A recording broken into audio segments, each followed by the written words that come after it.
हामी चाहिँ यसरी बाहिरतिर निस्केका छौँ है। भुइँचालो आएकै छ गेजिङतिर चाहिँ। तपाईँहरूकोतिर चाहिँ के कसो छ?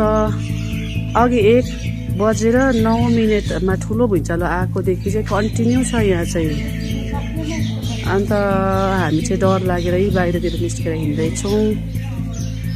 ज्यान त जोगाउनै पर्यो होला। हुनु त अब दिन पुगेको छ भनेर बाकसमा थुन्दा पनि मरिन्छ भन्छन् हो, तर पनि सास हुन्जेल चाहिँ आस हुन्छ भनेर हामी चाहिँ ज्यान जोगाउनको लागि चाहिँ बजारतिर अब निस्किरहेछौँ। सबैजना छौँ। तपाईँहरू चाहिँ कहाँ जानुभएको? ज्यान जोगाउनै जानुभएको? आफू ज्यान जोगाउन चाहिँ यस्तो चाहिँ हामी मतलबी भयौँ नि त। आफू निस्केर हिँडेर घरमा केटाकेटी छोडेर चाहिँ भएन नि त।